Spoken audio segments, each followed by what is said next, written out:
તો હવે આપણા સિનિયર્સ 4 વર્ષ હોસ્ટેલમાં રહ્યા છે, એમાંથી 1 વર્ષ તો એ લોકોએ મેનેજ બી કરી છે આખી હોસ્ટેલ. તો એમાંથી લોકોને ઘણા બધા અનુભવ થયા હશે, જે અનુભવમાંથી લોકો ઘણું બધું શીખ્યા પણ હશે.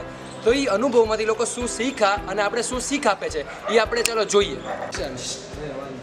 દરેક સ્ટુડન્ટની લાઈફમાં એવી વસ્તુ હોય છે કે જેમ ભણવાનું અને એ બધી વસ્તુ બી ઇમ્પોર્ટન્ટ છે ને, એ જ રીતે હોસ્ટેલ લાઈફ બી એમ દરેક સ્ટુડન્ટ માટે છે ને ઇમ્પોર્ટન્ટ છે. અને એમાં બી એમ જેવી હોસ્ટેલ મળવી ને એ બહુ નસીબવાળાને મળે છે. તો દરેકે પોતાની હોસ્ટેલ લાઈફ ખરેખર લાઈફમાં એકવાર જીવી જ જોઈએ એવું મારું કહેવું. એમ જેવી લાઈફ જીવવી જોઈએ એવું કહેવાનું થાય એમ ને. કેમ છો ભાઈ? સૌથી પહેલા તો તમારા ફ્યુચર માટે ઓલ ધ બેસ્ટ. ઘણું બધું તમે લોકો જે કરી રહ્યા છો બહુ સારું કરી રહ્યા છો.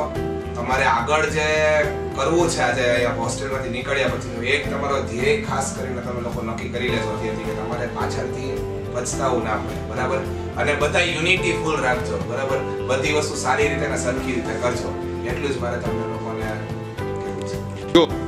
SMJV ની વાત કરું તો આ વર્ષે જેટલા અચીવમેન્ટ્સ અને જેટલા ટ્રોફી સર્ટિફિકેટ જે બધાને મળ્યા છે એ VVN ના સપોર્ટ વગર પોસિબલ જ નથી.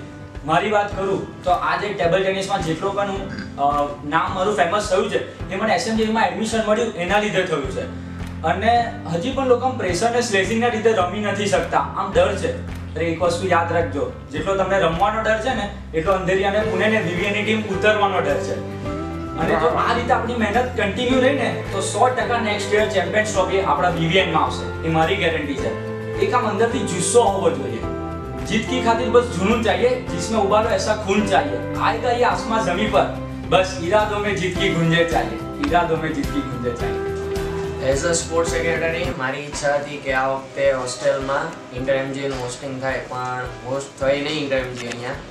એટલે આપણે એવી ઈચ્છા છે કે આવતા 2-3 વર્ષમાં એકવાર અહીંયા હોસ્ટ થાય અને આપણે ચેમ્પિયન ટ્રોફી વલ્લભ વિદ્યાનગરને મળે. એ માટેની એક ઈચ્છા હતી, આ વખતે પૂરી નથી થઈ. આગલા 3-4 વર્ષમાં એવું લાગે છે કે એકવાર આ ઈચ્છા પૂરી થશે. એવું કહે ચાલુ થઈ ગયું. હવે શું કહું છું કે તમે લાસ્ટ યર વાળા તો મેન એક ધ્યાન રાખજો કે 6 મહિના જ કમિટીમાં રહેજો. 6 મહિના પછી છે ને 6 મહિના પછી તમે કમિટી આગળ સોંપી દેજો. કેમ એમાં તમારો જ ફાયદો છે, તમને ઘણો બધો ટાઈમ મળશે. આમ તો એક સેમેસ્ટરમાં છે ને બહુ જ ટાઈમ મળશે, તો તમે તમારા કરિયર ઉપર ફોકસ કરી શકશો અને તમારે આગળ શું કરવું છે કોઈ પણ કોમ્પિટિટિવ એક્ઝામની તૈયારી કરી શકશો. બરાબર છે? કમિટી એવું ન કરતા છેલ્લા 6 મહિના it's better to pass out. બરાબર છે? Thank you. એક જ વસ્તુ કહેવાની છે કે ભણવા પર ફોકસ કરજો, કારણ કે ખાલી કમિટીઝ ને એ બધી વસ્તુ તો જોઈ લીધી બધાએ કે કેટલું કામ કરે છે, કેટલું ઇવેન્ટ્સ કરે છે. ખાલી એટલું નથી, કોલેજમાં બી ધ્યાન આપો, કોલેજ ગ્રુપ બી હોવું જોઈએ. જ્યારે હું SMJVમાં આવ્યો ત્યારે મને બધું અજીબ લાગતું હતું, કેમ કે મેં કોઈ દિવસ કોમન વસ્તુ યુઝ નથી કરી. પણ થોડા દિવસ થયા રહ્યો ત્યારે એવું થયું કે 6 મહિના જે બરોડાથી બી અપડાઉન કર્યું ને એના કરતાં અહીંયા એને જ રહેવાનું હતું. અને જ્યાં અહીંયાની જે બધી વસ્તુઓ છે, જે બધા જો રહેવાની મજા છે એ અહીંયા જ મજા આવશે, બીજે કશે નહીં મળે. શું વાત? SMJV હોસ્ટેલમાં આવ્યા છો તો હોસ્ટેલનો થોડો ફાયદો ઉઠાવજો, નાઇટ આઉટ કરજો, ફરવા જજો, નવા ભાઈબંધો બનાવજો અને કોલેજની એટેન્ડન્સનું ધ્યાન રાખજો. બસ હોસ્ટેલમાં હવે સંપ રાખો, એકતા રાખો, જરૂર પડે ત્યારે એકબીજાને સાથ આપો, પૈસાનો કોઈ પ્રોબ્લેમ ના કરો. જ્યારે પણ કોઈ ઇવેન્ટ હોય કે કોઈ હોય તો નીચેથી પાસ કરવાનું રાખો, અને ના થાય તો તમે સિનિયરોનું થોડું માર્ગદર્શન લો અને જીવનમાં આગળ વધો. સો SMJV is a very special life. તમે જ્યારે તમે કંઈ ને કંઈ કરવા માટે બહાર આવ્યા છો, કોઈ પર્પઝના માટે, પણ જ્યારે તમે SMJVમાં પગ મૂકશો ને ત્યારે તમને કંઈ સ્પેશિયાલિટી ફીલ થશે. અને એ સ્પેશિયાલિટી એટલી બધી કામ લાગશે ને કે in the future you can be a perfect person. Like એટલું બધું અહીંયા શીખવા મળશે. જવાનું થયું ત્યારે એમ ખબર પડી કે બધા આપણા જેવા જ છે એમ. એટલે બધા 40-30 જણ અમે સાથે આવ્યા, સાથે ભણ્યા, આગળ વધ્યા એમ. તો એમ બહુ એમ અલગ જ એક્સપિરિયન્સ હતો કે આખી દિવસ ઊંઘવાનું ને રાત્રે જાગવાનું. હાય જુનિયર્સ, ફર્સ્ટ જે વાત છે એ છે કે સૌથી પહેલા ધ્યાન આપણા કેરિયર બનાવવા પર આપો. બીજું કે ડે ટુ ડે જે દુનિયામાં ચાલી રહ્યું છે એની પર ફોકસ કરો અને એની માટે આપણી પાસે 4 ન્યૂઝપેપર આવે છે એ રીડ કરવાનું રાખો. જેમ કે ક્વિઝ ટાઈમે બધા વાંચતા હતા, અત્યારે ગણ્યા ગાંઠિયા 5-6 જણ વાંચે છે. હાય, હલો, મારું નામ છે નિસર્ગ શાહ, 4th યર.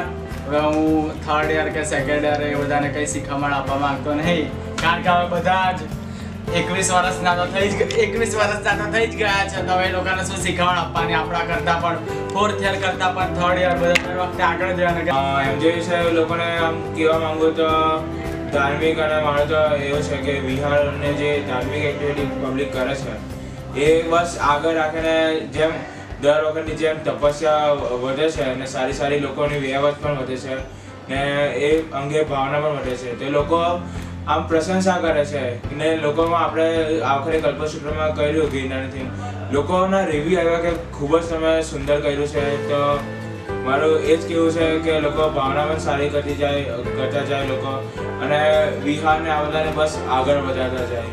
એ જ વસ્તુ આગળ જતાં કામ લાગશે. ધાર્મિક અંગે થોડુંક માણસ શીખીને જશે.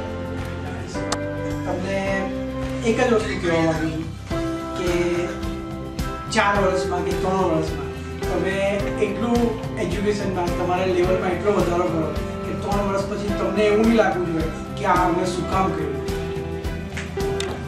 જો ફ્રેન્ડ્સ, તમે હોસ્ટેલમાં જેટલું બને ને એટલું છે ને લોકો સાથે હળો મળો, વાતો કરો, ટાઈમપાસ કરો. મોબાઈલ જેટલો હોય ને એટલો ઓછો યુઝ કરી અને લોકો સાથે એ વાતનો ટાઈમપાસ કઈ રીતના તમે લોકો સાથે વાતો કરો અને શેર કરો, ગપ્પા મારો, લવારા કરો, જે કરવું હોય કરો, પણ જલસા કરો. આગળના એન્યુઅલ ડે થી કરીને અત્યારના એન્યુઅલ ડે સુધી અમે જેટલી પણ ઇવેન્ટ કરી છે તે બધી ઇવેન્ટ એક બેન્ચમાર્ક નથી. તમે એનાથી વધારે પણ કરી શકો છો, તમે એનાથી ઓછું પણ કરી શકો છો. It's only depends on you કે તમારામાં તમે કેટલું કરી શકો છો. એવું તમારે પ્રૂવ કરવાની જરૂર નથી કે તમારે આના કરતાં વધારે જ કરવાનું છે. તમે આના કરતાં ઓછું કરશો પણ એ એના કરતાં પણ સારું કરશો તો અમને વધારે ગમશે. મારા પહેલા એસએમજી મિત્રો, હું તમને એવો મેસેજ આપીશ કે તમે હોસ્ટેલમાં આવો છો તો હોસ્ટેલમાં આવીને ફૂલ એન્જોય કરજો, જે દિલની ઈચ્છા હોય બધું પૂરું કરજો અને પણ છેલ્લે તમારા મા બાપની જે ઈચ્છા હોય ભૂલતા નહીં, એમને પ્રાઉડ ફીલ કરાવજો. એક જ વસ્તુ તમને કહીશ કે 4 વર્ષનો તમારી પાસે સમય છે. ફૂલ જલસા કરજો, મજા કરજો, ધમાલ કરજો, હોસ્ટેલ લાઈફને એન્જોય કરજો, રાતની મસ્તીને એન્જોય કરજો, પૂજા કરજો, પણ એટલું જ ક્રિકેટ ને વોલીબોલ એટલું જ રમજો. વોલીબોલમાં જીતતા રહેજો, આગળ ઉપર બી, બસ એટલું જ. તો હવે આ તમે જે જોયું અને આટલું બધું આપણા સિનિયર્સ ઘણું બધું મોટિવેશનલ, થોડું મસ્તીવાળું બધું આટલું બધું બોલ્યા છે, તો હવે જે એમનો પ્રયત્ન છે જે તમને સમજાવે છે નિષ્ફળ ના જાય તો તમે એમને જે કીધું છે એ થોડું સમજજો અને આવતા વર્ષમાં થોડું ઇન્ટરપ્રેટ કરજો અને એ વસ્તુના અનુભવથી શીખ લઈને આગળ વધજો અને અમારો જે પ્રયત્ન જે કરે છો એ નિષ્ફળ ના જાય એની પૂરેપૂરી કાળજી રાખજો. થેન્ક યુ ભાઈઓ, અમારો કંઈક પ્રયત્ન હતો, તમે એનાથી શીખજો. બાય.